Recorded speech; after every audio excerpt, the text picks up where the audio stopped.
For the one who is here, hi, I'm Tori.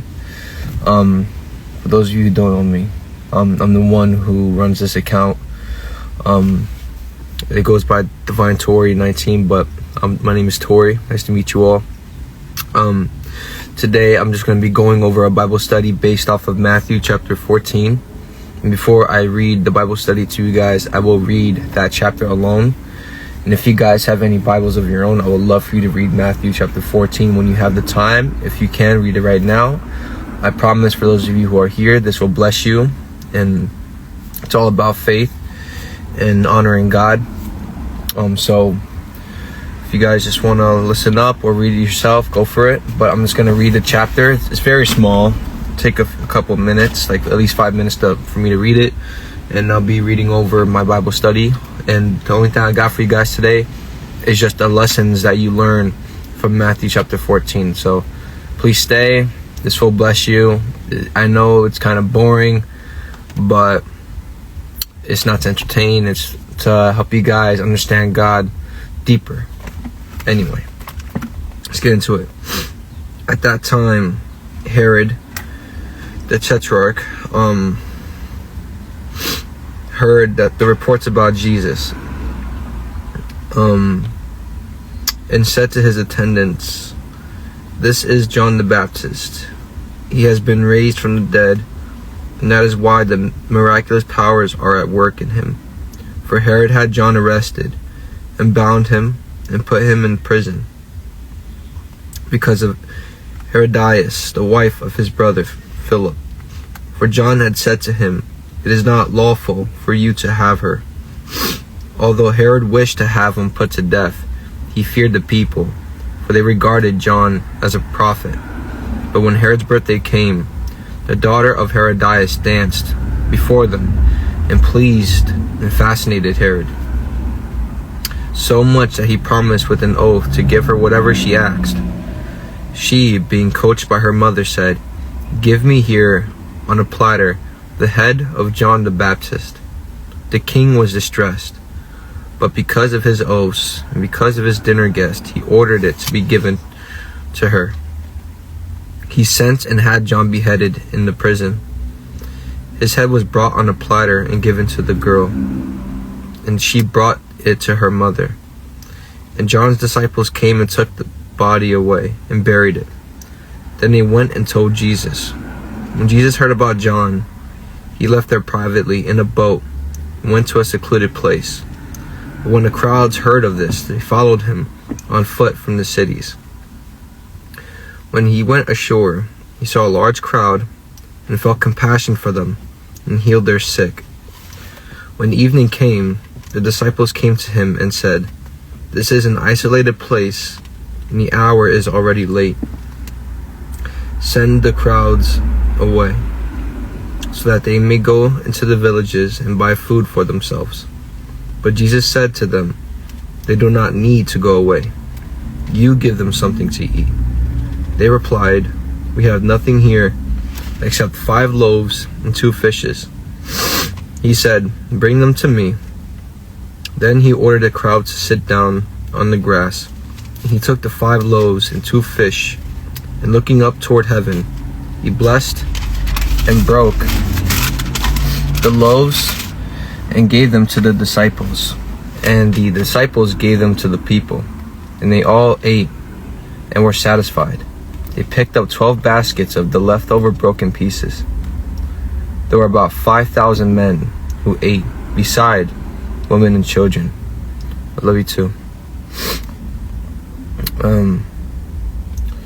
That threw me off. Alright. Immediately he directed the disciples to get into the boat and go ahead of him to the other side while he sent the crowds away. After he had dismissed the crowds, he went up on the mountain by himself to pray. When it was evening, he was there alone, but the boat was already a long distance from land, tossed and battered by the waves, for the wind was against them. And in the 4th watch of the night, which is about 3 to 6 a.m. in the morning, Jesus came to them walking on the sea. When the disciples saw him walking on the sea, They were terrified and said, "It is a ghost," and they cried out in fear. But immediately he spoke to them, saying, "Take courage, it is I. Do not be afraid." Peter replied to him, "Lord, if it is you, command me to come to you on the water." And Jesus said, "Come." So Peter got out of the boat and walked on the water and came toward Jesus. But when he saw the effects of the wind, right, he was frightened, and he began to sink, and he cried out, "Lord, save me. Immediately Jesus extended his hand and caught him, saying to him, "O you of little faith, why did you doubt?" And when they got into the boat, the wind ceased. Then those in the boat worshipped him, saying, "Truly, you are the Son of God." When they had crossed over, they went ashore at I don't know how to say this word. I might be wrong. Correct me. Gennesaret. I'm not sure how to say it. When the men of that place recognized him, they sent word throughout all the surrounding district and brought to him all who were sick, and they begged him to let them merely touch the fringe of his robe, and all who touched it were perfectly restored. All right. And that's Matthew chapter 14.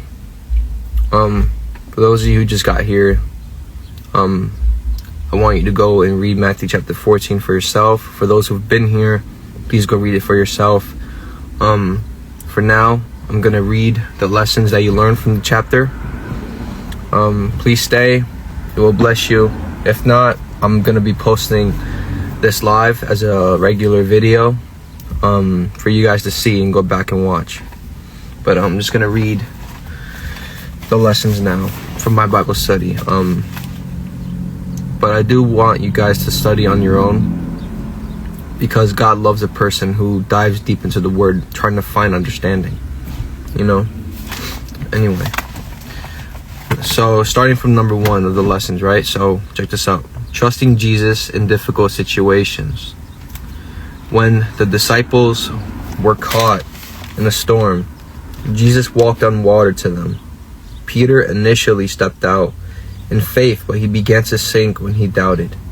Have faith and trust Jesus, even in the storms of life, because just like the water, he's walking above your storm right now. Number 2, Jesus provides, right? Jesus fed 5,000 men, plus women and children, with only 5 loaves of bread and 2 fishes. Jesus provides abundantly for your needs as well, and he will if you ask him to. Even when resources seem insufficient, meaning scarce, or even if you have a little bit of things and you're afraid about how you're going to eat or drink or, I don't know, rent, God will provide. Just reach out to him.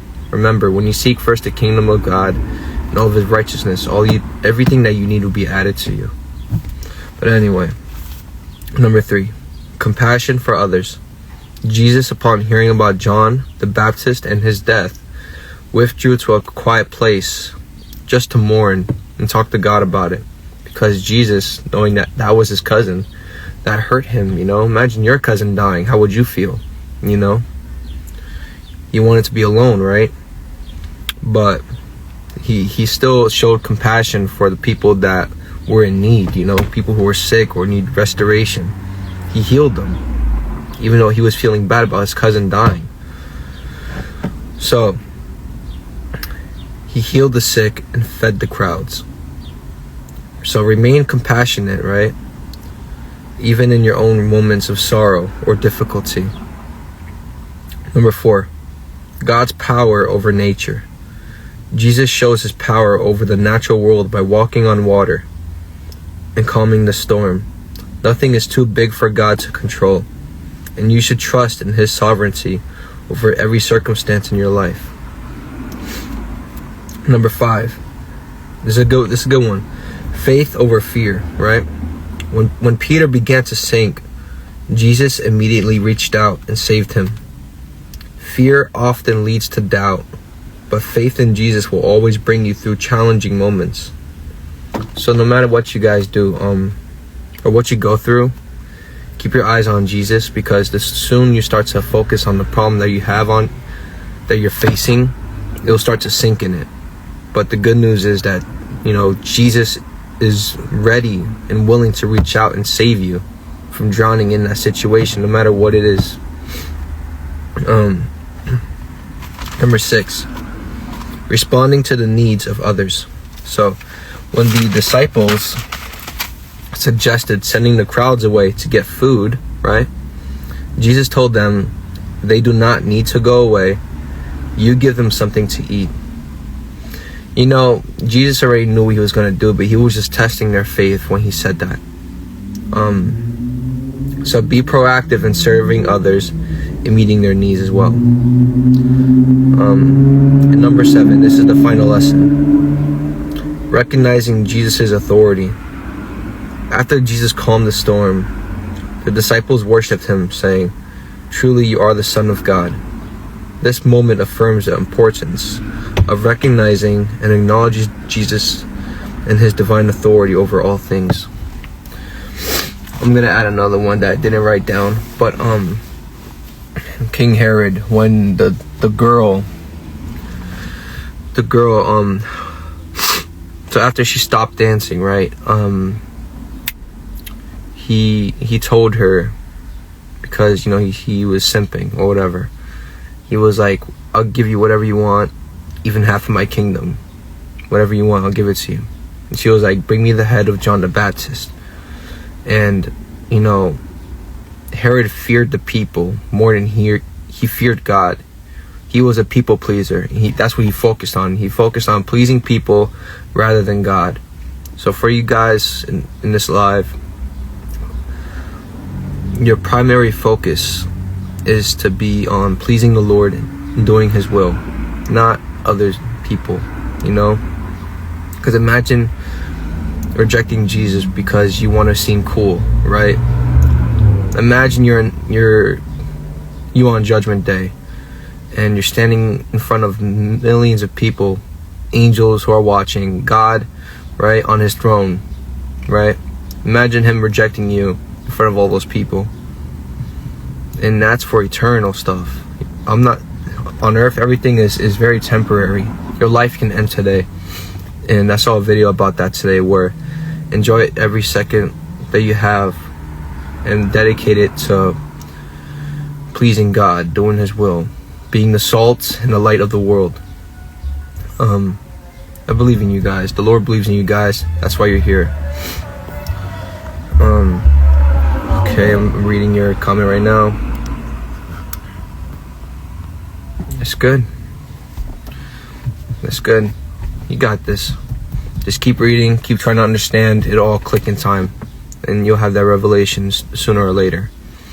But thank you guys for being here today. Thank you for listening. For those of you who just joined, I'm Tori. I know you missed a lot of stuff, but I will be posting the video about this after I'm done. I won't edit it. It'll be straight, raw, and real. Enjoy it. I really hope it blesses you, and it will, because you're getting to know God more, and if you want to know God, know Jesus, because he is God, right? But anyway, guys, you guys have a beautiful day. God bless. Bye-bye.